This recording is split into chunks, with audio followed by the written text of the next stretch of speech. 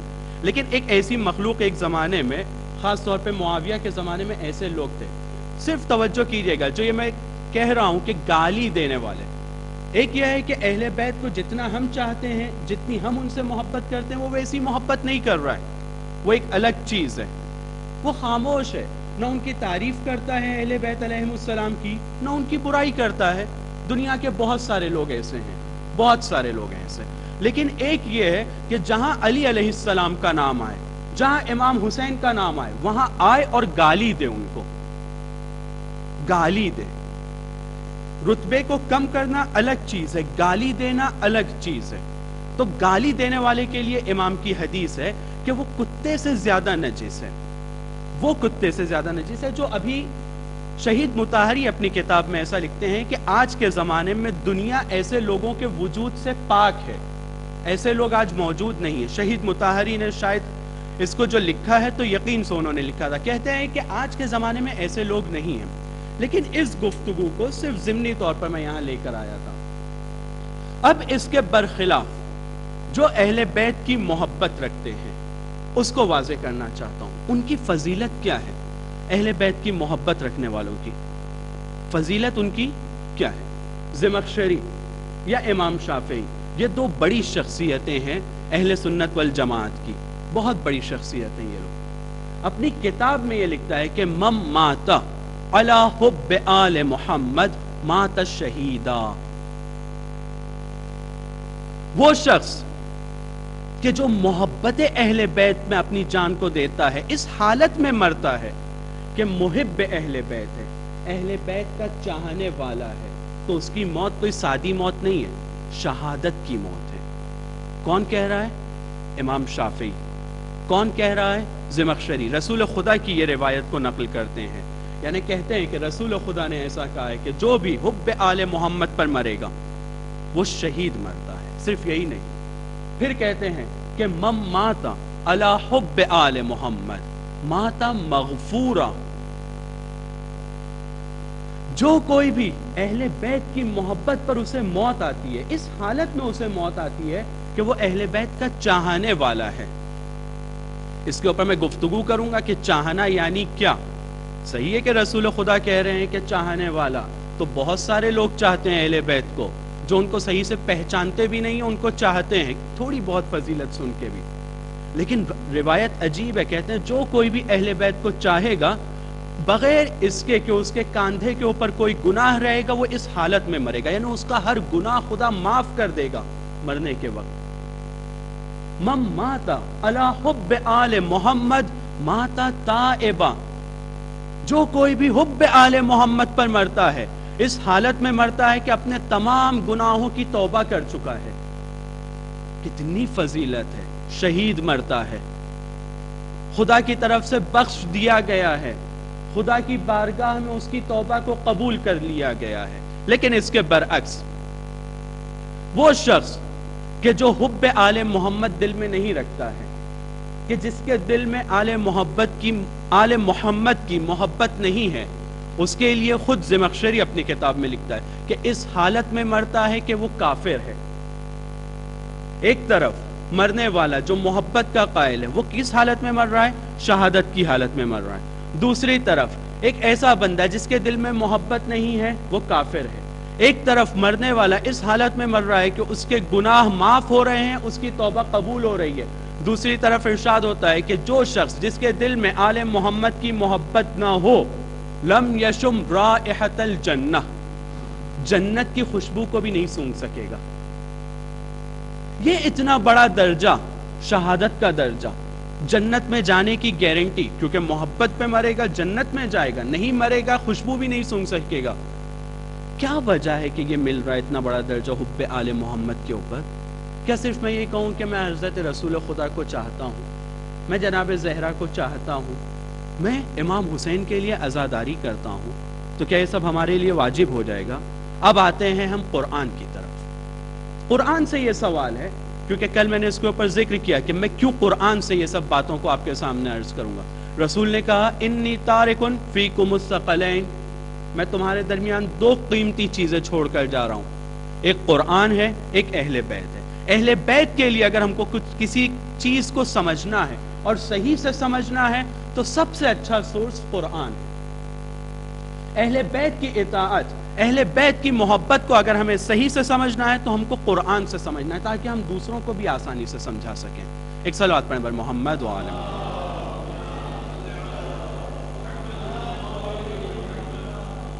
اور ایک صلوات پڑھیں بر محمد۔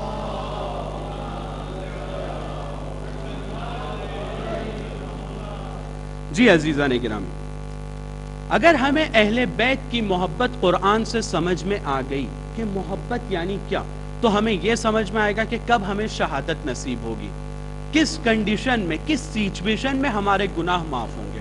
قرآن میں خداوند عالم ارشاد فرماتا ہے کہ قل ان کنتم، بسم اللہ الرحمن الرحیم، قل ان کنتم تحبون اللہ فاتبعونی، اے رسول ان لوگوں سے کہ جو تمہارے سامنے روز آتے ہیں، کہتے ہیں ہم تو اللہ کو چاہتے ہیں، ہمیں اللہ سے محبت ہے، ہم اللہ کے لیے ہیں، ہم نے اللہ کو مان لیا ہے، ان سے کہو کہ تمہارا یہ دعویٰ سچا ہے، تم یہ جو کہہ رہے ہو کہ اللہ کو تم چاہتے ہو، سچے ہو، فاتبعونی، میری بات کو سنو، جو میں بولتا ہوں وہ کرو۔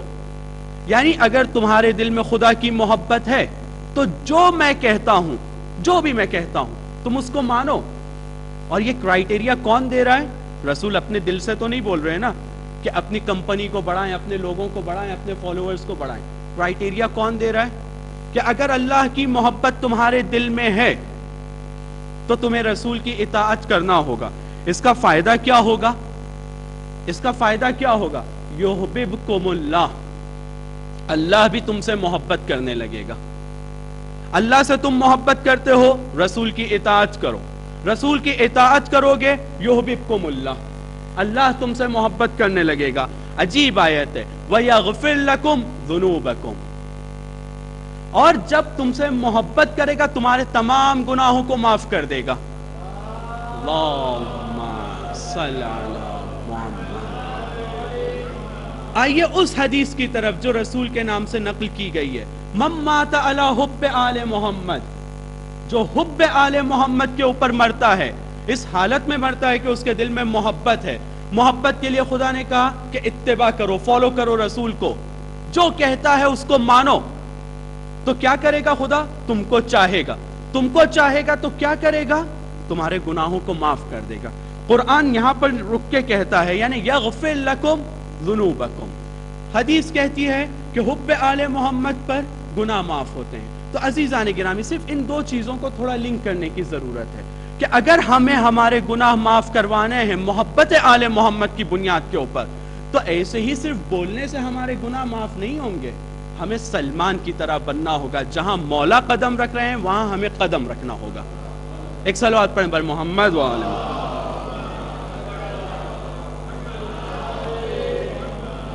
یا اور ایک واقعہ اس طرح سے سناؤں جیسے کل جناب سلمان کا واقعہ سنایا تھا۔ یہ واقعہ اپنے جوان بھائیوں کے لیے اور نوجوان بھائیوں کے لیے، بزرگ شاید اس کو بہت مرتبہ سن چکے ہوں گے۔ امام جعفر صادق علیہ السلام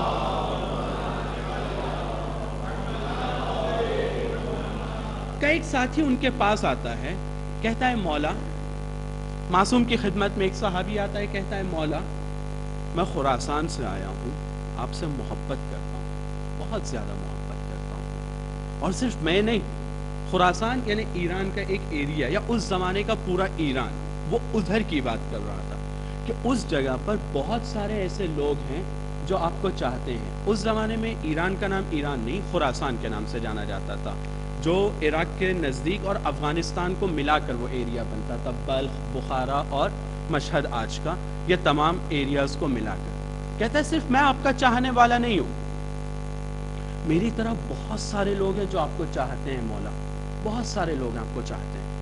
بہت ٹائم ہو گیا کہ آپ کے اوپر ظلم ہو رہا ہے، آپ کے ہاتھ سے خلافت چھینی گئی ہے، جو آپ کا حق ہے، خلافت آپ کا حق ہے جو چھینی گئی ہے۔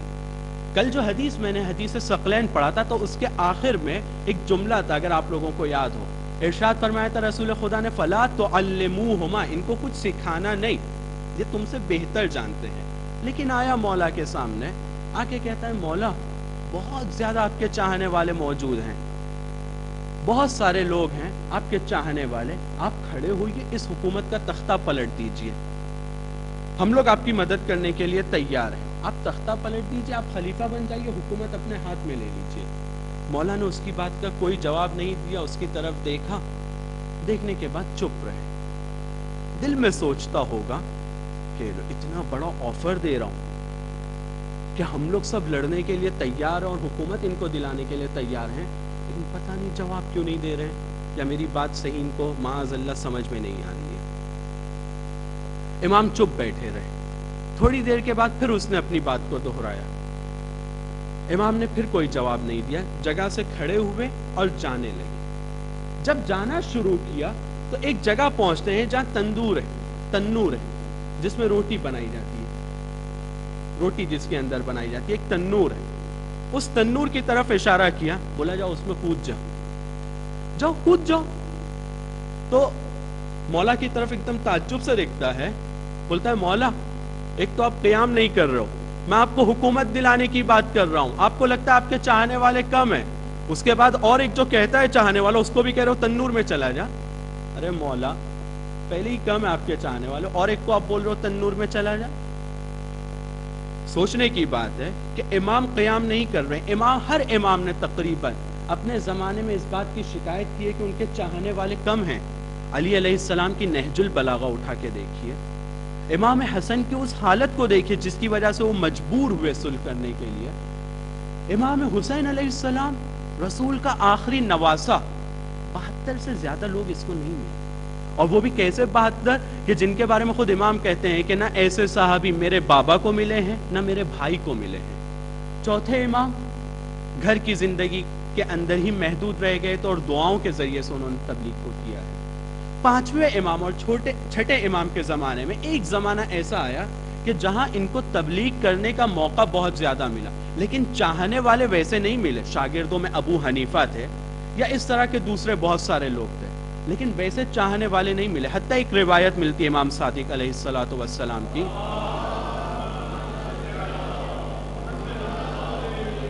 جس روایت میں ارشاد فرماتے ہیں ایک جگہ کھڑے رہ کر جہاں بہت سارے گوسفند وہاں پر تھے، ان کی طرف اشارہ کر کے کہتے ہیں ایک صحابی کی موجودگی میں کہ اگر اتنے میرے سچے صحابی ہوتے تو میں قیام کرتا اور میں حکومت کا تختہ پلٹنے کے لیے کھڑا ہوتا. روایت میں ملتا ہے کچھ لوگ کہتے ہیں کہ 17 گوسفند وہاں پر تھے، کچھ لوگ کہتے ہیں 25 گوسفند تھے. یعنی امام صادق کے جن کے 4000 شاگرد مسجد میں بیٹھ کے ان سے سیکھتے تھے اور ان سے پڑھتے تھے، ان میں 25 لوگ بھی ویسے نہیں تھے جیسا امام چاہتے تھے. امام نے اس کو کہا کود جا، وہ کودا نہیں. امام آگے بڑھتے رہے، تھوڑا آگے بڑھے، دیکھا صفوان برمکی آ رہے ہیں. ان سے کہا، انہوں نے سلام کیا، جیسے ہی سلام کیا امام نے سلام کا جواب دیا اور کہا جاؤ تنور میں کود جاؤ. اس سے پہلے کہ صفوان کچھ بھی کہتے وہ تنور میں کود گئے، کچھ بھی نہیں پوچھا انہوں نے، کہ آقا کا حکم ہے، مولا نے مجھے کہا ہے، میں تنور میں کود جاؤں گا. کود گئے. یہ بندہ امام کے پیچھے ہے اور امام نے اب چلنا شروع کیا، ٹہلنا شروع کیا، چہل قدمی شروع کی. یہ بندہ امام کے پیچھے ہے. ہر تھوڑی دیر پہ اس کو یہ خیال آ رہا ہے امام کو تو میں کچھ اور سمجھتا تھا، یہ امام نے اپنے ایک صحابی کو تنور میں کودا بھی دیا اور وہ کود بھی گیا، پتہ نہیں اس کی کیا حالت ہو رہی ہوگی، پتہ نہیں کیا مشکلات کا شکار ہو گیا ہوگا، اب تک کے تو جل کے راکھ ہو گیا ہوگا. اور یہ ہے کہ آگے چل رہے ہیں، انہیں اس کی کوئی فکر ہی نہیں ہے، کچھ بھی اس کے بارے میں نہیں سوچ رہے ہیں. کچھ دیر کے بعد امام ایک راؤنڈ لگا کر تنور کے پاس آتے ہیں. تنور کے پاس آ کے اس کا دروازہ کھولتے ہیں اور صفوان سے کہتے ہیں کہ صفوان تجھ پر سلام ہو، اب تو باہر نکل. وہ باہر نکلتا ہے. جیسے ہی صفوان باہر نکلتے ہیں یہ تعجب سے دیکھتا ہے کہ ابھی تک کہ یہ زندہ ہے، کچھ نہیں ہوا، جیسے گیا تھا ویسے ہی نکلا. اور تنور کے اندر جب دیکھا تو وہ تسبیح پڑھ رہا تھا صفوان. یہ بندہ خود نقل کرتا ہے کہ وہ تسبیح پڑھ رہے تھے جناب صفوان. اب امام اس کی طرف پلٹ کے کہتے ہیں کہ جو تو تھوڑی دیر پہلے کہہ رہا تھا کہ ہمارے چاہنے والے بہت ہیں اور میں قیام کروں، اب بتا ایسے چاہنے والے کتنے ہیں؟ یعنی کیسے چاہنے والے عزیزان گرامی، کیسے چاہنے والے؟ وہ بندہ یقیناً جھوٹ نہیں کہہ رہا تھا، محبت تھی، امام سے اس کو ایک عقیدت تھی، تو آ کے امام کو کہہ رہا تھا قیام کیجئے مولا، جو آپ پر ظلم ہو رہا ہے میں برداشت نہیں کر سکتا ہوں۔ لیکن مولا کو صرف ایسے چاہنے والوں کی ضرورت نہیں ہے، مولا کو جو چاہنے والوں کی ضرورت ہے وہ صفوان جیسے چاہنے والے چاہیے، وہ صفوان جیسے چاہنے والے چاہیے کہ مولا نے کہا تنور میں کود جا، تو بولا میرا امام کہہ رہا ہے غلط نہیں کہہ رہا ہے، میں کود جاؤں گا، مجھے اس سے آگے نہیں سوچنا ہے۔ کیوں نہیں سوچنا ہے؟ کیونکہ میرا امام یہ ہے، میرا مولا یہ ہے، مولا جو کہیں گے وہ میں کروں گا۔ تو اگر ہم ایسے چاہنے والے، اطاعت، فالو کرنا، پیروی کرنا اس کو کہتے ہیں کہ جو کہا اس کے اوپر عمل کرو، جو انہوں نے کیا ویسا بننے کی کوشش کرو ویسا بننے کی۔ اگر ہم ایسا کریں گے تو مولا یہ کہیں گے کہ ہاں یہ میرا چاہنے والا ہے۔ تو اب آئیے اس حدیث کی طرف، من مات علی حب آل محمد مات شہیدا، جو حب آل محمد پر مرے گا، وہ حب کہ جس کو قرآن نے کہا کہ حب کی دلیل یہ ہے، پروف یہ ہے کہ تم اطاعت کرو، اتباع کرو، وہ حب آل محمد کا نتیجہ کیا ہوگا؟ مات شہیدا، شہادت کی حالت میں مر رہا ہے۔ ایک صلوات پڑھیں پر محمد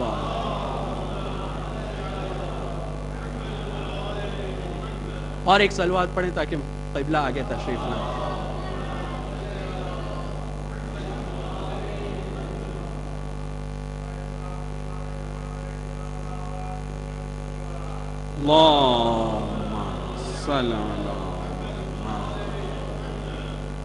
تو عزیزان گرامی، ایک طرف محبت، پھر محبت کے کچھ تقاضے، یعنی محبت بغیر تقاضوں کے، صرف محبت فائدے کی نہیں ہے۔ قرآن کی آیت کی روشنی میں محبت کے ساتھ رسول کی اطاعت ضروری ہے، رسول کی اطاعت ضروری ہے، اور اس بات کی انشاءاللہ آگے وضاحت کروں گا کہ جیسے رسول کی اطاعت ضروری ہے ویسے ہی مولا متقیان کی اطاعت ضروری ہے، جیسے ان کی اطاعت ضروری ہے ویسے ہی امام حسن کی اطاعت ضروری ہے، جیسے امام حسن کی اطاعت ضروری ہے ویسے ہی آج کے ہمارے امام کی اطاعت ہم پر ضروری ہے۔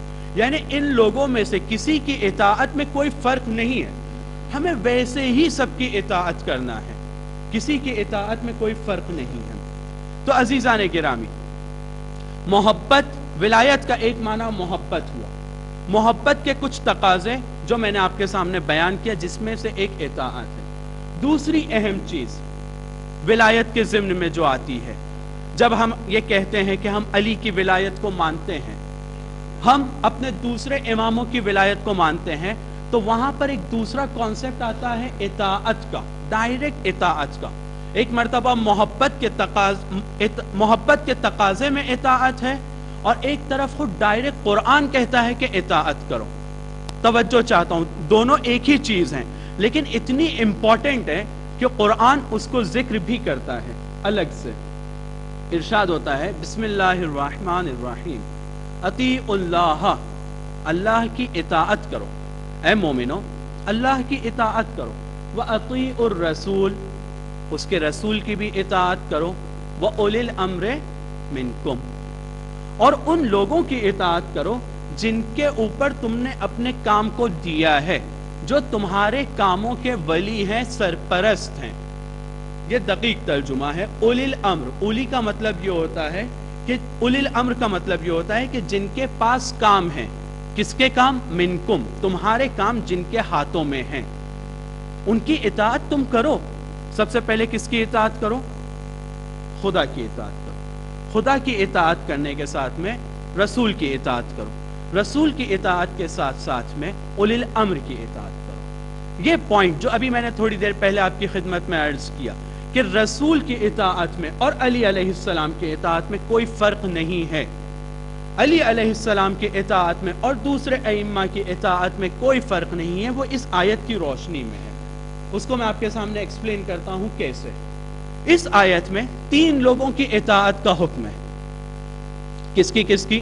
سب سے پہلے خدا کی اطاعت کا حکم ہے، دوسرے رسول کی اطاعت کا حکم ہے، تیسرے اولی الامر کی اطاعت کا حکم ہے۔ آیت میں پڑھتا ہوں، آپ اس میں دیکھیے گا کتنی مرتبہ ورڈ یوز ہوا ہے اطیعوا کا۔ کہا اطیعوا اللہ، یعنی اللہ کی اطاعت کرو، پھر ورڈ یوز ہوا اطیع الرسول، رسول کی اطاعت کرو. تیسری مرتبہ ورڈ یوز ہوا اطیعو کا؟ نہیں، فوراً کا وَأُولِي الْأَمْرِ مِنْكُمْ. یعنی اللہ کی اطاعت اور رسول کی اطاعت میں ایک فرق ہے جو ابھی یہاں بیان کرنے کا موقع نہیں ہے. اللہ کی اطاعت کو ذکر کیا، پھر آ کر ذکر کیا اطیع الرسول، دوسری مرتبہ اس ورڈ کو کہ اطاعت کرو رسول کی، اس کو تکرار کیا. لیکن جب یہ کہتا ہے کہ اولی الامر کی اطاعت کرو تو اس ورڈ کو تکرار نہیں کیا، ریپیٹ نہیں کیا. یعنی کیا؟ یعنی کیا کہ اللہ اور رسول کی اطاعت میں تو فرق ہے، لیکن رسول اور اولی الامر کی اطاعت میں فرق نہیں ہے. ایک صلوات پڑھیں بر محمد و آل محمد.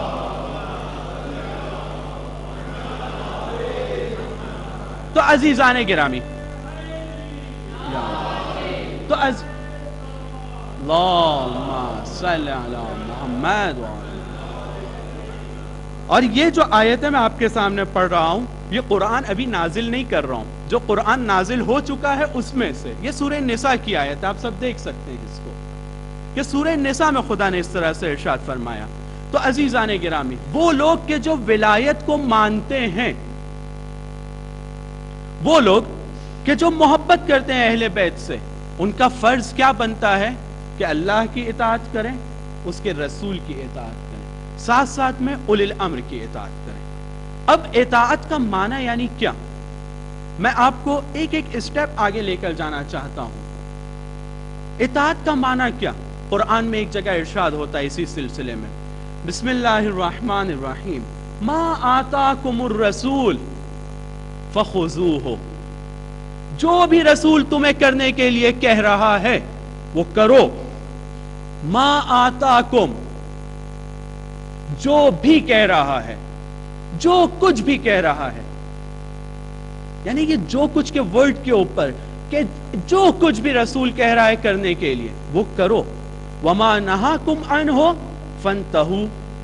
اور جس چیز سے بھی، یہ نہیں کہہ رہا ہے کہ نماز پڑھنے کے لیے کہہ رہا ہے تو نماز پڑھو، زکوٰۃ دینے کے لیے کہہ رہا ہے تو زکوٰۃ دو، خمس دینے کے لیے کہہ رہا ہے تو خمس کرو. چیز نہیں ہے کوئی، کہہ رہا ہے جو کچھ بھی رسول کہہ رہے ہیں وہ تم کرو، جو کچھ بھی. اور جس چیز سے بھی رسول تم کو روکتے ہیں کہ یہ مت کرو تو مت کرو. توجہ، جو چیز کرنے کے لیے کہہ رہے ہیں، جو چیز بھی میں یہ کرنے کے لیے کہہ رہے ہیں اس کی ہم کو اطاعت کرنا ہے وہ ٹھیک ہے، لیکن میں زیادہ فوکس کرنا چاہتا ہوں اس بات کے اوپر کہ یہ جو کچھ کا بھی ورڈ ہے اس کو سمجھیے کہ ہم کو کہیں بھی اپنی عقل نہیں چلانا ہے. ہمیں عقل چلانا ہے اسلام کے اندر، لیکن اصول دین میں، خدا کو ماننے میں، خدا کو قبول کرنے میں، اس کی وحدانیت کو قبول کرنے میں، رسول کی رسالت، یعنی خدا کو جب ہم مان لیں، اس کی عدالت کو جب ہم مان لیتے ہیں تو رسالت کے اندر آ کے ہمیں معجزے سمجھنے میں، رسول کی رسالت کو، ایک رسول کی رسالت کی ایک بحث کو سمجھنے کے لیے ہمیں اس حد تک کہ اپنی عقل کو چلانا ہے. جب وہاں پر ہم نے اصول دین کو اپنی عقل سے مان لیا تو اب ہم سرنڈر ہو گئے. اب ہمیں، جب ہم نے عقل اپنی چلا لیا، اب ہم کو پوری طرح سے ان کے سامنے جھک جانا ہے، اسلام قبول کرنا ہے، تسلیم ہو جانا ہے.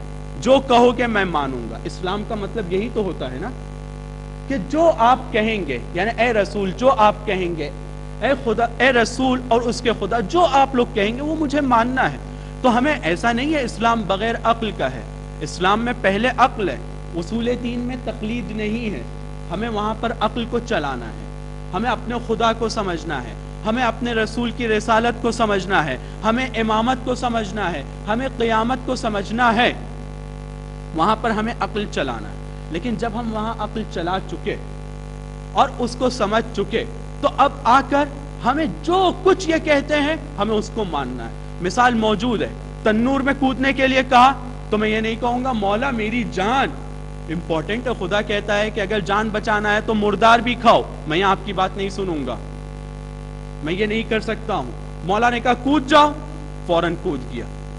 مولا جو حکم دیں گے وہ ہمیں کرنا ہے. بالکل اسی طرح سے جب خدا ارشاد کہتا ہے رسول جو تمہیں دیتا ہے وہ مانو، جس سے تمہیں روکتا ہے اس سے رکو، بالکل ویسے ہی علی علیہ السلام جو حکم دیں گے ہمیں وہ ماننا ہے. کیونکہ اطاعت کو دو مرحلے میں خدا نے بیان کیا ہے، یا خدا کی اطاعت ہے یا رسول اور اولی الامر کی اطاعت ہے؟ ایک صلوات پڑھیں بر محمد و آل محمد۔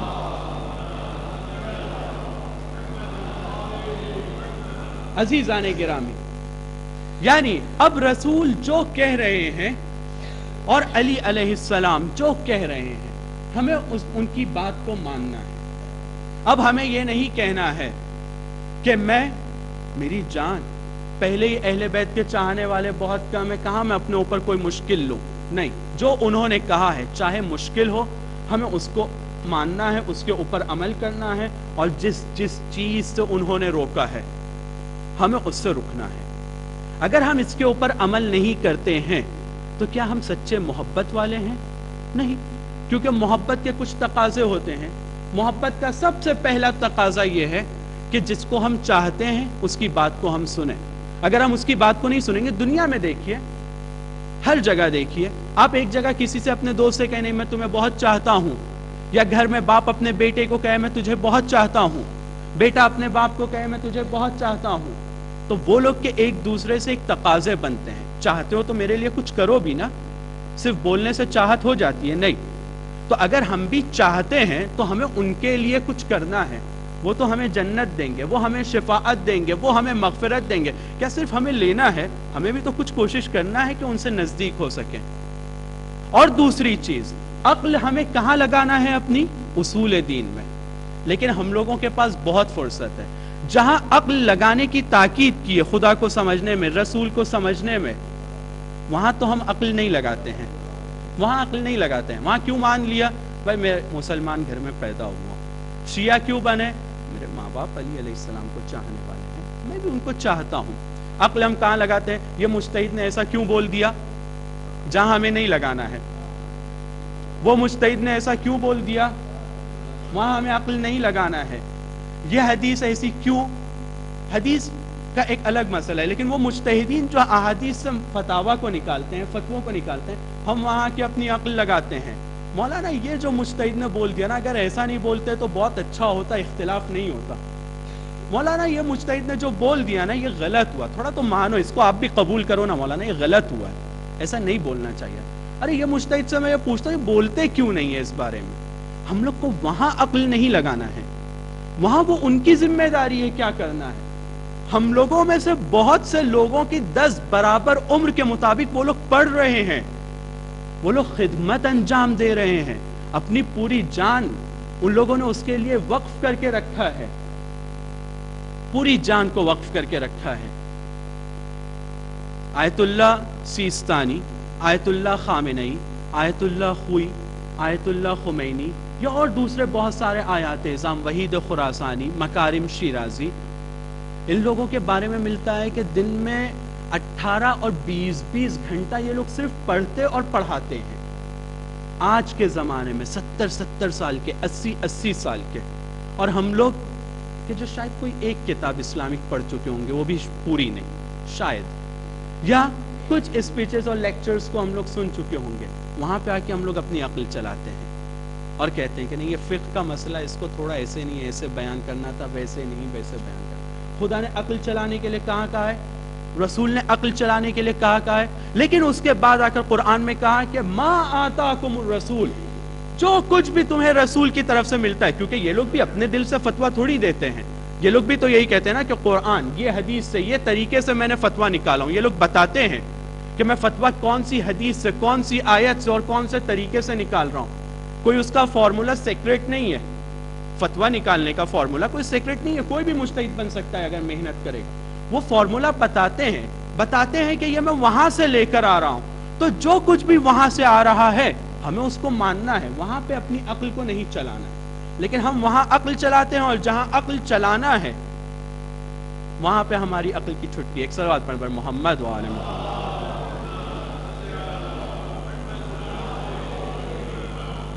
تو عزیزان گرامی، ایک مرحلہ ولایت کا محبت ہے، ایک مرحلہ ولایت کا اطاعت ہے۔ اطاعت کے اندر تاکید ہے اس بات کی کہ جو کچھ کہے وہ کرو، جس چیز سے بھی روکے اس چیز سے تم روکو۔ قرآن کی آیتیں، اب میں اسٹیپ بائی اسٹیپ آگے بڑھتا جا رہا ہوں کہ جب ولایت، اطاعت اور اس طرح کے ٹاپک کو قرآن چھیڑتا ہے تو کتنا دقیق ہے مسلمانوں کے لیے۔ کیونکہ کرامت تک کے پہنچانا چاہ رہا ہے، کیونکہ یہ چاہ رہا ہے کہ سب مل کے اوپر آئیں، سب مل کر خدا سے نزدیک ہوں. تو ارشاد ہوتا ہے ایک جگہ فلا وربک فلا وربک لا یؤمنون، خدا کی قسم، تیرے خدا کی قسم، رسول سے مخاطب ہو کے خدا کہہ رہا ہے کہ تیرے خدا کی قسم، لا یؤمنون. جو لوگ تمہارے درمیان آ کے کہتے ہیں کہ ہم مسلمان ہو گئے، ہم ایمان لے کر آ گئے، ہم ایمان لے کر آ گئے، وہ ایمان نہیں لائے ہیں، نہیں لائے ایمان. تیرے پروردگار کی قسم. قسم کب کھائی جاتی ہے؟ جب سامنے والا اپنی بات کو منوانا چاہتا ہے، اور منوانا بھی تاکید سے چاہتا ہے، تو کیا کہہ رہا ہے؟ تیرے پروردگار کی قسم، لا یؤمنون، ایمان نہیں لائے ہیں یہ لوگ، حتی یحکموک فیما شجر بینہم، اس وقت تک کہ یہ لوگ ایمان نہیں لائے ہیں جب تک کہ تم ان کے ایسے مسائل جو کنٹروورشل ہیں، ایسے مسائل کے جن میں آپس میں ان کے درمیان اختلاف ہے، تم آ کر ایک حکم دو کسی کے فائدے میں اور کسی کے نقصان میں. کیونکہ جب حکم دیا جائے گا تو ایک کا فائدہ ہوگا، ایک کا نقصان ہوگا. دو اگر لوگ لڑ رہے ہیں تو ایک کا فائدہ یا ایک کا نقصان اس میں محسوس ہوتا ہے.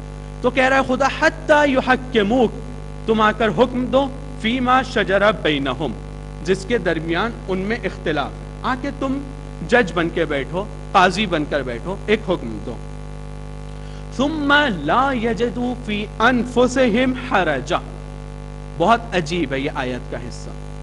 تم نے حکم دے دیا اور حالت یہ ہو، سچویشن یہ ہو کہ لا یجدوا فی انفسہم حرجا، جس کے نقصان میں تم نے حکم دیا ہے وہ بندہ بھی اپنے دل میں ناراضگی کو محسوس نہ کرے. یعنی صرف یہ نہیں کہ میں اطاعت کو کرتا ہوں، جو آپ نے کہا میں اس کو مانتا ہوں. لا یجدوا فی انفسہم، چہرے پر نہیں، دل میں بھی. چہرے پر ممکن ہے کہ ایک بندہ ہنس کے کہ مولا جو آپ نے کہا میں نے مان لیا اور عمل کروں گا. لا یجدوا فی انفسہم، دل میں بھی کوئی حرج نہ ہو، اس کو ناراضگی نہ ہو کہ میری مخالفت میں حکم آیا ہے. پھر کہتا ہے مما قضیت، اس چیز سے کہ جس کا تم نے حکم دیا، وَيُسَلِّمُوا تسلیما، اور تمہارے سامنے ظاہری طور پر بھی دل سے بھی تمہارے سامنے پوری طرح سے جھک جائے اور کہے کہ مولا جو آپ نے کہا ہے اس کے اوپر میں عمل کروں گا. یعنی اطاعت یعنی یہ، ایمان یعنی یہ. اب ہم لوگ آئیں اور دیکھیں، ہم کہتے ہیں امیر المومنین کے ماننے والے. کس کے ماننے والے ہیں؟ امیر مومنین کے. ہم کون ہیں؟ مومن ہیں. ہمارے علاوہ کوئی مومن ہے؟ کوئی نہیں. ہم مومن ہیں. تو ہم مومن ہیں تو کیا ہم ایسے مومن ہیں کہ اگر ہمارے درمیان کوئی فیصلہ ہمارے مومن امام یعنی امیر المومنین سے آتا ہے تو کیا ہم ظاہری طور پر تو قبول، یہ اپنے آپ کو ٹٹولیں اور اپنے آپ کو تولیں کہ ہم کتنا زیادہ دل سے ان کی باتوں کو مانتے ہیں. جتنا زیادہ ہم اپنے دل سے ان کی باتوں کو مانیں گے ہم اتنے بڑے مومن ہیں. جتنا زیادہ ہم ان کی باتوں کو اپنے دل سے مانیں گے اتنے زیادہ ہم متقی ہیں، اور جتنے زیادہ ہم متقی ہیں ہم اتنے زیادہ کریم ہیں. جتنے زیادہ ہم کریم ہیں اتنا قرآن کی تعلیم کے اوپر ہم عمل کر رہے ہیں اور خدا سے نزدیک ہو رہے ہیں. ایک صلوات پڑھیں پر محمد وآلہ.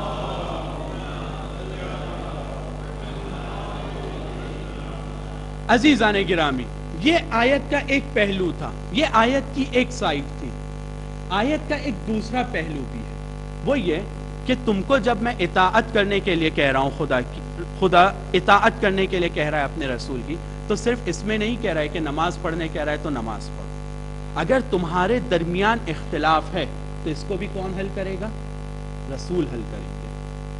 تمہارے درمیان کے اختلاف کو رسول حل کرے گا یا رسول کا وصی حل کرے گا یا اس کا وصی حل کرے گا، یعنی ائمہ معصومین اس اختلاف کو حل کریں گے. یعنی ہر چیز کا جواب ہمارے پاس ہے. تم کو اگر کوئی مشکل بھی ہے ہم آ کے اس کو حل کریں گے. تمہارے ہر مشکلات کا حل اسلام کے اندر ہے. تو یہ جو مشکلات کو حل کرنا ہے، اب میں آتا ہوں تھوڑا سا تاریخ کی طرف. بہت ممکن ہے کہ یہ بحثیں آپ لوگ کو ایسی لگیں کہ سوکھی ہیں، ڈرائی ہیں، لیکن عزیزان گرامی بہت امپورٹنٹ ہے سمجھنے میں. اگر یہ ہمیں سمجھ میں آ جائے گی تو ہمیں ولایت کا معنی سمجھ میں آئے گا. جب ولایت کا معنی سمجھ میں آئے گا تو ہمیں سمجھ میں آئے گا کہ ہمارے مولا کی کیا شان ہے اور ان کے چاہنے والے کی کیا پہچان ہے. تب ہمیں سمجھ میں آئے گا. تو عزیزان گرامی، ہمیں ان کی اطاعت کرنا ہے، ہر جگہ ان کی اطاعت کرنا ہے۔ نماز کے احکام میں ہمیں ان کی اطاعت کرنا ہے، روزے کے احکام میں ہمیں ان کی اطاعت کرنا ہے، جو چیز کا بھی حکم دے رہے ہیں ہمیں ان کی اطاعت کرنا ہے۔ ساتھ ساتھ میں اگر ہمارے درمیان کوئی اختلاف ہے تو ہمیں ان کو اپنا حاکم، ہمیں ان کو اپنا قاضی فرض کرنا ہے اور ماننا ہے۔ جو وہ کہیں گے ہمیں اسے دل سے بھی قبول کرنا ہے، صرف ڈر کے ظاہری طور پر نہیں، عزت بچانے کے لیے نہیں، دل سے قبول کرنا ہے قرآن کی آیت کے ضمن میں۔ اگر ہم دل سے قبول نہیں کرتے ہیں تو خدا کہہ رہا ہے لا یؤمنون، مومن نہیں ہو۔ پھر یہ دعویٰ بھی مت کرنا کہ امیر مومنین کو مانتے ہو۔ امیر مومنین کو اگر ماننا ہے تو اس کی ہر بات کو دل سے قبول کرنا ہے، اس کے بغیر تم مومن نہیں ہو۔ تو عزیزان گرامی، جب اس کو خداوند عالم نے بیان کیا، یہ ایک پہلو ہے۔ پھر ایک دوسری آیت میں خداوند عالم ارشاد فرماتا ہے خذ من اموالہم صدقہ، اے رسول مومنین کے اموال میں سے ٹیکس لو، ٹیکس لو۔ کیوں لو ٹیکس؟ تطہرہم وتزکیہم بہا، تاکہ ان کے نفس کو اور ان کے دلوں کو اس ٹیکس کے ذریعے سے پاک کر سکو۔ یعنی ٹیکس اس لیے مت لو کہ اپنے لیے گھر بناؤ، ٹیکس اس لیے مت لو کہ اپنے انتظام کرو اور اپنے بچوں کا خیال رکھو، نہیں، ٹیکس اگر تم لے بھی رہے ہو تو کیوں لے رہے ہو؟ تطہرہم وتزکیہم، ان کے دلوں کو پاک کرو، ان کے نفسوں کو پاک کرو اس ٹیکس کے ذریعے سے۔ صرف ایک چیز کو یہاں سمجھنے کی ضرورت ہے، ٹیکس لینے کے لیے اگر رسول خدا آگے بڑھتے ہیں، علی علیہ السلام آگے بڑھتے ہیں اور ان کے پاس حکومت نہیں ہے، حکومت کسی اور کے پاس ہے، تو ٹیکس دیا جائے گا ان کو؟ ٹیکس تو کوئی اور لے گا نا۔ اگر ٹیکس نہیں بھی دیا جاتا ہے ان کو تو وہ کیسے اس آیت کے اوپر عمل کر سکتے ہیں؟ یعنی اس آیت کے اوپر عمل کرنے کے لیے ایک اہم چیز جس کی ضرورت ہے وہ ہے حکومت، وہ ہے حکومت۔ اب آئیے جناب سیدہ کے اس رول کی طرف کہ جناب سیدہ کھڑی ہوتی ہیں علی علیہ السلام کا دفاع کرنے کے لیے۔ کیوں کھڑی ہوتی ہیں؟ کیونکہ جناب سیدہ کو پتا ہے کہ اگر اس آیت کے اوپر عمل کرنا ہے، مومنین سے ٹیکس لینا ہے مومنین کے نفس کو پاک کرنے کے لیے، تو اس کے لیے ایک اہم چیز ہے حکومت۔ جس کے ہاتھ میں حکومت ہوگی وہ ٹیکس لے سکتا ہے۔ وہ آدمی کہ جو یہ چاہتا ہے کہ مومنین کو پاک و پاکیزہ بنائے، تو اس کے لیے پہلے ضروری ہے کہ مومنین کا کنٹرول اپنے ہاتھ میں لے۔ اب آئیں غدیر کی طرف۔ رسول خدا جب کہتے ہیں من کنت مولا فہذا علی مولا، یعنی کیا؟ یعنی جس کے اوپر میری حکومت ہے اس کے اوپر علی کی حکومت ہے۔ یعنی آج تک کے جو لوگ مجھے ٹیکس دیتے ہیں، مجھے حاکم بناتے ہیں اپنے مسائل میں، مجھے قاضی بناتے ہیں اپنے لیے، وہ آج کے بعد سے کس کو بنائیں گے؟ مولا علی کو بنائیں گے۔ پھر اطاعت والی آیت کی طرف آئیے۔ رسول کے اطاعت میں اور مولا علی کے اطاعت میں کوئی فرق نہیں ہے، یعنی جیسا حاکم رسول تھا ویسا حاکم علی ہے، جیسا قاضی رسول تھا ویسا قاضی اور ویسا عادل علی ہے، ہمیں ان کو ویسا ماننا ہے۔ اگر ہم ویسا نہیں مانتے ہیں تو یہ تطہرہم، مومنین کا نفس پاک نہیں ہو سکتا ہے۔ مومنین کا نفس پاک کرنے کے لیے ٹیکس کی ضرورت ہے، ٹیکس آئے گا، اس کو استعمال کیا جائے گا، مومنین کے نفوس پاک ہوں گے۔ تو جناب سیدہ کھڑی ہوتی ہیں اور کہتی ہیں اصحاب کے پاس جا کر کہ کیا تم نے غدیر میں رسول کے اس بیان کو نہیں سنا؟ من کنت مولا فہذا علی مولا۔ جب تم نے اس بیان کو سنا تو ان کی بیعت کیوں کر لی؟ جب تم نے اس بیان کو سنا اور اس حدیث کو سنا تو ان کی اطاعت میں اپنے آپ کو کیوں دے دیا؟ علی کی اطاعت کرو، علی کی اطاعت کرو گے سوسائٹی اوپر جائے گی، علی کی اطاعت کرو گے نفس پاک ہوں گے، علی کی اطاعت کرو گے مسلمان آگے بڑھیں گے۔ یعنی جناب سیدہ فدق کے لیے آگے نہیں گئی تھی، اس لیے آگے گئی تھی کہ مسلمان ترقی کے راستے پر چل سکے، اس لیے آگے گئی تھی کہ اسلام آگے بڑھ سکے، اس لیے جناب سیدہ نے اپنی جان کو قربان کیا تھا کہ مسلمانوں کے نفوس کو پاک کر سکے۔ مقصد یہ تھا۔ رسول اور اس آیت کے اوپر عمل کرنے کے لیے حکومت کی لالچ نہیں تھی جناب سیدہ کو، لیکن اسلام کے احکام کچھ اس طرح کے ہیں کہ اگر اس میں حکومت ہمارے ہاتھ میں نہیں ہوگی، جناب سیدہ یہ سوچ رہی ہیں، اگر حکومت ہمارے ہاتھ میں نہیں ہوگی تو بہت سارے احکام پر عمل نہیں ہو سکتا ہے، جن میں سے ایک عمل یہ والا، خذ من اموالہم صدقہ، ٹیکس لینے والا عمل۔ قرآن کی آیت ہے کہ رسول کو کہہ رہا ہے کہ تم لو صدقہ، ٹیکس لو، ٹیکس لو مومنین سے، لیکن جب حکومت نہیں ہے تو عمل کیسے کریں گے؟ جب ٹیکس نہیں لیا جائے گا تو مومنین کو آگے لے کر کیسے بڑھیں گے؟ یا اور دوسرے احکام، جہاد والا حکم، اس کے اوپر اگر عمل کرنا ہے تو عمل کون کرے گا؟ ایک بندہ جو ایک کوٹری اور ایک کمرے میں بند ہے وہ عمل کرے گا؟ نہیں، عمل کرنے کے لیے کچھ پاور کی ضرورت ہے۔ یعنی اگر قرآن اور رسول کی سیرت اور غدیر کے خطبے کو ہم لوگ غور سے دیکھیں تو رسول خدا ایسے اعمال کی طرف اشارہ کرتے ہیں اور کہتے ہیں کہ کچھ اعمال ایسے ہیں کہ جن کو بغیر حکومت کے جن کے اوپر عمل نہیں ہو سکتا ہے، ان میں سے ایک عمل یہ۔ تو اب جناب سیدہ اس ولایت کے لیے اپنی قربانی کو پیش کرتی ہیں اور آگے بڑھتی ہیں، مومنین سے تقاضا کرتی ہیں کہ تم آؤ اس ولایت کو مانو تاکہ ان آیتوں کے اوپر عمل ہو سکے۔ ایک صلوات پڑھیں بر محمد وآلہ۔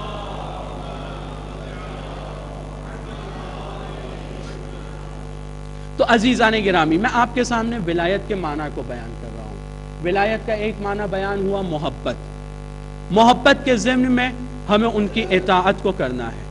ولایت کا ایک معنی یہ ہوا کہ ہمیں ان کو حاکم ماننا ہے، اپنا قاضی ماننا ہے، کہ ہمارے درمیان جو بھی وہ فیصلہ کریں گے ہمیں اس کو ماننا ہے۔ ولایت کا ایک معنی یہ ہوتا ہے کہ ہمیں ان کو ٹیکس دینا ہے۔ کیوں دینا ہے؟ انہیں ہم سے ٹیکس لینا ہے تو ہمیں ان کو ٹیکس دینا ہے۔ کیوں دینا ہے؟ تاکہ وہ لوگ ہمارے نفوس کو پاک کریں اور ہماری ترقی کا انتظام کریں۔ یہ والی دو ولایتیں، ایک قاضی والی ولایت اور ایک یہ والی ولایت، یہ دو ولایت کے لیے ضروری ہے کہ پاور اہل بیت علیہم السلام کے ہاتھ میں ہو، ورنہ اختلاف ہوگا۔ ایک بادشاہ ہوگا اور اہل بیت اپنے گھر میں ہوں گے، یہ قاضی نہیں بن سکتے ہیں۔ بادشاہ کہے گا میں بادشاہ ہوں، تم کون ہوتے ہو قضاوت کرنے والے؟ حاکم کہے گا میں حاکم ہوں، تم کون ہوتے ہو ٹیکس جمع کرنے والے؟ اسی لیے ان کو یا سکوت اختیار کرنا پڑا، خاموشی اختیار کرنا پڑا، یا شہادت دینا پڑی ہے، کیونکہ اختلاف یہاں پر ہوا ہے کہ حکومت کس کے ہاتھ میں رہے گی۔ اسلام کی ترقی کا راز اس میں ہے کہ حکومت اہل بیت کے پاس رہے۔ اسلام کی ترقی کا راز اس میں ہے کہ حکومت رسول کے ہاتھ میں رہے۔ اس کی اور ایک مثال ابھی میرے ذہن میں آئی ہے۔ رسول خدا جب تک مکے میں تھے کتنے لوگوں کو مسلمان کیا تھا رسول نے؟ کتنے لوگوں کو مسلمان کیا تھا؟ گنتی کے کچھ لوگ، اتنے لوگ کہ جب ہجرت کر کے مدینے آتے ہیں تو کچھ انصار کے گھروں میں ان لوگوں کو جگہ بھی مل جاتی ہے اور آرام سے وہ لوگ زندگی گزارتے ہیں۔ لیکن جب مدینے میں پہنچے، مدینے والوں نے رسول خدا کے اوپر اسلام اور ایمان کا اعلان کر دیا کہ ہم آپ کو رسول مانتے ہیں اور ہم آپ پر ایمان رکھتے ہیں۔ کتنا سال وہ مدینے میں رہے؟ 10 سال سے کچھ زیادہ، 10 سال سے کچھ زیادہ وہ وہاں پر رہے ہیں۔ اس عرصے میں حج کے موقع پر 1,24,000 لوگ تھے۔ حج پہ ہر آدمی تو نہیں جا سکتا ہے نا، جو پیسے والا ہوگا، جس کے پاس استطاعت ہوگی، وہ لوگ حج پر جا سکتے ہیں۔ یعنی 10 سال رسول خدا کی حکومت بنی، اسلام کتنی تیزی سے پھیلا۔ 12 سال 13 سال رسول خدا مکے میں تھے، گنتی کے کچھ لوگوں کو مسلمان کیا۔ یعنی حکومت آنے کے بعد میں کتنا بڑا چینج آیا، کتنا بڑا انقلاب آیا۔ 12 سال میں کتنے لوگ مسلمان ہوئے؟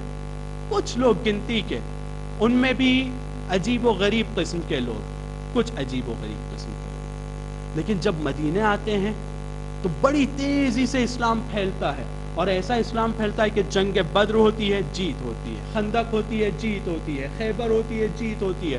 تمام جگہوں پہ رسول خدا کے چرچے ہیں، تمام جگہ پر مسلمانوں کی بات ہے۔ صرف یہی نہیں، یہ تو عرب کا ایریا ہو گیا۔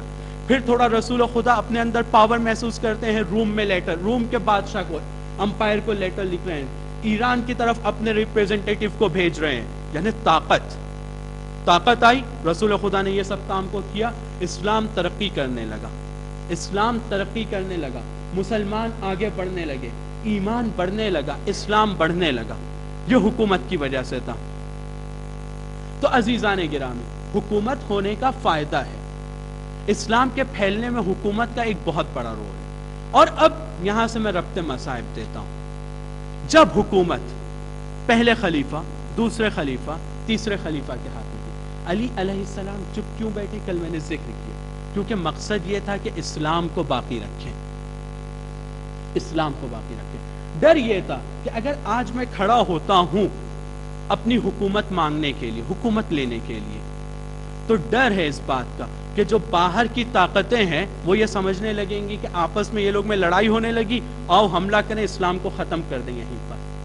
دوسروں کو موقع نہ ملے، علی علیہ السلام چپ بیٹھے. دوسروں کو اسلام سے پلٹنے کا، یہودی اور عیسائی اس بات کو نہ سوچنے لگے کہ رسول کی زندگی ختم ہوئی اور یہاں پر مسلمان آپس میں اختلاف کرنے لگے، ہم اپنے پہلے دین کی طرف پلٹ جائیں. یہ یہودی اور عیسائی جو تازہ مسلمان ہوئے، کافر جو تازہ مسلمان ہوئے، نئے نئے مسلمان ہوئے، وہ لوگ یہ نہ سوچنے لگے. علی علیہ السلام نے چپکی اختیار کی. لیکن اب یزید کے زمانے کی طرف آئیے. یزید کے زمانے میں ایک ایسا بندہ حکومت میں آ گیا تھا، یعنی خود یزید ایک ایسا بندہ حکومت میں آ گیا تھا کہ جس بندے کو اسلام سے کوئی وابستگی نہیں تھی، اسلام کا سرسخت مخالف تھا، حتیٰ ان کافروں سے زیادہ برا تھا جو اسلام آنے کے پہلے تھے. اب امام حسین کو ڈر ہوا کہ اب تک کہ حکومت ایسے چہروں کے ہاتھ میں تھی جو اسلام کا نام لیتے تھے، جو اسلام کی کھل کر مخالفت نہیں کرتے تھے، تو اسلام باقی تھا. لیکن اب حکومت چینج ہو گئی ہے، اب حکومت کرنے والا بدل گیا ہے، یعنی اب اسلام خطرے میں ہے. اب ایسے اسلام کا فاتحہ پڑھنا ہے مجھے. وعلی الاسلام السلام، ایسے اسلام کے اوپر سلام، کیونکہ اسلام باقی ہی نہیں رہے گا. میں نے آپ کے سامنے مثال کے ذریعے سے اس بات کو واضح کیا ہے کہ اسلام کی بقا کا راز اس کی حکومت میں ہے، اس کی طاقت میں ہے، اس کے پاور میں ہے. جہاں طاقت ہے، جہاں پاور ہے، جہاں رسول کی ولایت ہے، جہاں علی کی ولایت ہے، وہاں پر اسلام باقی ہے. جہاں پر مسلمان انسان کی ولایت ہے، جو اپنے آپ کو مسلمان کہہ رہا ہے اور ظاہری طور پر کم سے کم عمل کر رہا ہے، وہاں پہ معصوم چپکی اختیار کر سکتا ہے مجبوری کی حالت میں. اگر مجبوری چپ رہ سکتے ہیں علی علیہ السلام کی سیرت میں. لیکن جہاں پر مسلمان ہے ہی نہیں، کھل کے گناہ انجام دیتا ہے، کھل کے شراب پی رہا ہے، جس کے بارے میں یہ مشہور ہے کہ اپنی محرم عورتوں کے ساتھ میں وہ برے فعل کو انجام دیتا ہے، مشہور ہے اس کے بارے میں، وہ بندہ اسلام کو کیا بچائے گا؟ اس کے آتے ہی اسلام مٹ جائے گا، اسلام نابود ہو جائے گا. اس کو کیسے یہ حق ہے کہ خلیفہ مسلمین بنے؟ اس کو کیسے یہ حق ہے کہ وہ اپنے آپ کو امیر مومنین کہے؟ اب حسین نے کہا میری جان جائے تو جائے، لیکن میں اسلام کی جان کو جانے نہیں دوں گا، یعنی ولایت علی کو میں جانے نہیں دوں گا. اب میں اس کے لیے قیام کروں گا، چاہے میرے پاس میرے ساتھی صرف 72 ہوں، صرف 72 لوگ ہوں، لیکن میری ڈیوٹی یہ ہے کہ اس برے آدمی کی حکومت مسلمانوں پر نہیں ہونا چاہیے. کیوں نہیں ہونا چاہیے؟ اسلام کے مٹنے کا ڈر ہے. اسلام کی بقا ولایت میں ہے، ہماری جان ولایت ہے. اسلام کی روح، خدا کے احکام کی روح، اسلام کے بھیجنے کا مقصد اور اسلام کا جو مشن اور ویژن ہے وہ ولایت کے بغیر پورا نہیں ہو سکتا ہے. امام حسین علیہ السلام کھڑے ہوتے ہیں، قیام کے لیے نکلتے ہیں. بار بار اس کو تکرار کر رہا ہوں، بار بار تکرار کر رہا ہوں، صرف اس لیے کہ میرے جوان اور نوجوان بھائی اس کو ذہن میں رکھیں کہ امام حسین کا قیام کا مقصد امر بالمعروف ہے، نیکی کی طرف ہدایت دینا ہے. جب نیکی ہی باقی نہیں رہے گی یزید کے زمانے میں تو ہدایت اس کی طرف کیا کریں گے؟ تو اس کے لیے ضروری ہے کہ پہلے ولایت کی طرف لوگوں کو لے کر آئیں کہ ولایت یزید کا انکار کرو، ولایت علی کو مانو. نہیں انل منکر. جب برائیاں پوری طرح سے عام ہو جائیں گی اور ولایت کو پوری طرح سے ٹھکرا دیا جائے گا تو سب سے اہم چیز کہ جس کو لانے کی ضرورت ہے وہ ولایت ہے، وہ اطاعت اہل بیت علیہم الصلاۃ والسلام ہے. تو امام حسین کھڑے ہوتے ہیں، کہتے ہیں کہ میں اب کھڑا ہو رہا ہوں، میں مدینے سے نکل رہا ہوں صرف اس لیے کہ امر بالمعروف کروں، صرف اس لیے کہ نہیں انل منکر کروں. میں نکل رہا ہوں مدینے سے اس لیے کہ اپنے نانا کی امت میں اصلاح کروں، اس کو صحیح ٹریک پر واپس لے آؤں۔ آپ حضرات مصائب کو سن رہے ہیں، 2 محرم آ چکی ہے، حسین کا وہ قافلہ 3 محرم ہے آج، 2 محرم گزر چکی ہے، حسین کا قافلہ کربلا میں وارد ہو چکا ہے۔ کل آپ نے جناب حر کے مسائل اور کس طرح سے کربلا میں ورود ہوتا ہے اس کو آپ نے سماعت فرمایا عزیزان گرامی۔ اب حسین کا قافلہ ایک ایسی زمین پر پہنچتا ہے کہ جس زمین سے حسین کا گھوڑا آگے بڑھنے کے لیے تیار نہیں ہے۔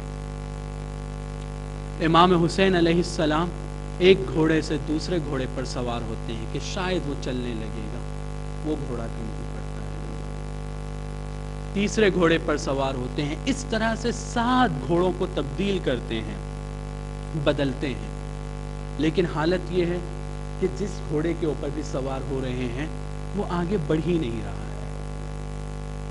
حضرت عباس کو اپنے نزدیک بلاتے ہیں، ارشاد فرماتے ہیں کہ عباس، یہ گھوڑے جو آگے نہیں بڑھ رہے ہیں اس میں کوئی مصلحت ہے۔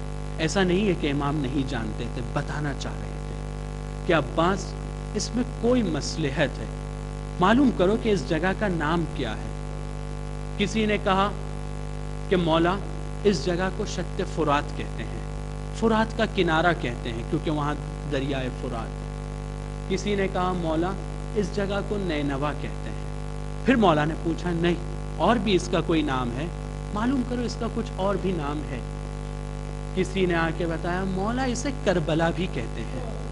بس کربلا کا سننا تھا، کربلا کا سننا تھا کہ جناب عباس کو حکم دیتے ہیں کہ عباس یہاں پر اترنے کا انتظام کرو۔ میں جب جنگ صفین سے واپس آ رہا تھا تو میرے بابا یہاں پر کھڑے ہوتے ہیں، اپنے صحابیوں سے کہتے ہیں، ارشاد فرماتے ہیں کہ یہ جگہ جو ہے یہاں پر بہت ہی جلدی رسول خدا کے خاندان کے ایک بندہ آئے گا اپنے خاندان کو لے کر، جس کا خون یہاں پر بہے گا، جس کے حرم کی چادریں یہاں چھینی جائے گی۔ عباس ہم یہاں پہنچ چکے ہیں، عباس ہم اس جگہ آ چکے ہیں جہاں ہمارا خون بہے گا، جہاں تمہارے بازو کٹیں گے، جہاں علی اکبر کے سینے میں برچھی لگے گی۔ عباس یہاں علی اصغر کے گلے میں بھی تیرے سے شعبہ لگے گا۔ صرف یہاں مصیبت ختم نہیں ہوتی عباس، یہ وہ جگہ ہے کہ جہاں زینب کی چادر چھینی جائے گی۔ ہاں زادارو، جناب امام حسین نے حضرت عباس کو حکم دیا کہ بس یہاں خیموں کا انتظام کیا جائے۔ جناب زینب تک کہ یہ خبر پہنچی کہ کاروان آگے نہیں بڑھ رہا ہے، پوچھا کہ عباس کیا ہوا؟ کہا مولا نے حکم دیا ہے بس یہاں پر خیمے لگائے جائیں۔ ہاں عزادارو، خیموں کی جگہ کا جو انتخاب کیا گیا تھا کہ جہاں پر خیمے لگائے جائیں گے وہ فرات کے نزدیک کی جگہ تھی۔